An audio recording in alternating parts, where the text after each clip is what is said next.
So in this video, we're going to inspect whether these conclusions are right or which one of them is right. So here we have the natural log ln of this fraction is equal to ln of this term, so 1 plus r is the argument of the ln function, multiplied by n. N is not the argument of ln, n is rather multiplied by the entire value of the log function.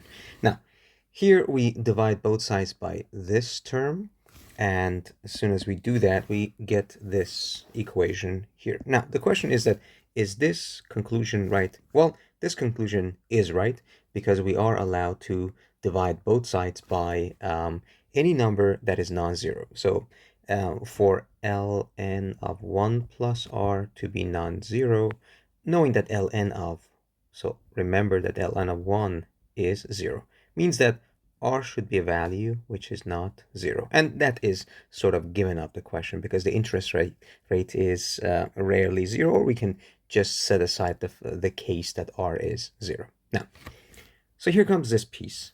So when I have ln of this fraction over ln of another term, can I conclude from that can I just cancel the two ln's with each other? Well, the answer to that is no. Basically, that question is this: is ln of a over ln of b equal to a over b? Meaning that, am I allowed to cancel ln's with each other? Well, for that, we can actually just think of an example.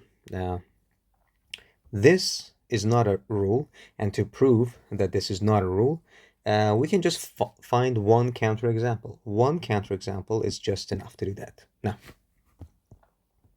let a be, for example, e squared, and let b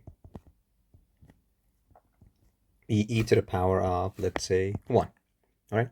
So in that case, ln of e squared is 2, and ln of e to the power of 1 is simply 1. Now, if I replace those values, so this is ln of e to the power of 2 over ln of e to the power of 1, I'm going to check, is it equal to a over b, which a was a squared over e squared over e to the power of 1. So this value on the left-hand side is 2 over 1. On the right-hand side, I have e squared over e, which is equal to e. And e is not equal to 2. So this is just one example to illustrate that this relationship does not work. Now, the question is that how I can find a way to get rid of the logs here. Now, remember that anytime that we have such thing, that, for example, let's say ln of a is equal to ln of b. From that, we can immediately conclude that a must be equal to b. All right? So just as a side note, remember that ln is a one-to-one function. It means that when ln of a value becomes, for example, 4, there's only and only one value that has that ln value, right? So that note aside, we can always conclude that. So when ln of an argument on the left-hand side is equal to ln of an argument on the right-hand side, we can immediately get rid of the ln's.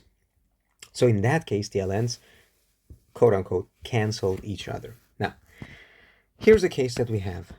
We have two different ways to deal with this question.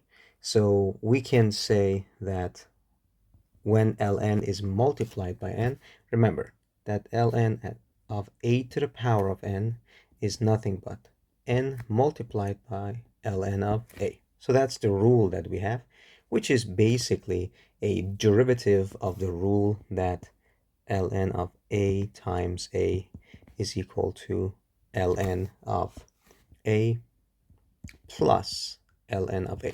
So instead of two a's being multiplied by each other, if I have n a's multiplied by each other, that means I am adding n ln of a terms. So that's basically a natural conclusion of that rule. Now here I have n times ln of 1 plus r. So simply, I can use this rule here. If I have 2 ln of a, that will be nothing but ln of a to the power of 2. I'm going to use that rule here exactly. So n is multiplied by ln of 1 plus r. Therefore, I can write it as ln of 1 plus r to the power of n. Remember that this coefficient of ln term simply becomes the exponent. And on the left-hand side, I have ln of k index n over k0, capital at the nth period divided by the capital at the initial period. Now, here we have that situation, right? So here we have ln of something on the left-hand side is equal to ln of something on the right-hand side. And remember, here I have one of these ln's and one. Just in case, if I have something other than one, for example, if I have 3 ln of p is equal to 2 ln of q, I can simply first get rid of these coefficients by turning them into the exponent of the argument. So ln of p to the power of 3 is the same thing as ln of q to the power of 2. Therefore, p3 would be equal to q squared. Now we can do the same thing here. Here we created 1 ln of something times 1 ln of something, and then the ln terms are equal. Therefore, k index n over k0 is equal to 1 plus r to the power of n, and therefore kn would be equal to 1 plus r to the power of n times k0. And the end equation does not have the operator or function ln in it anymore.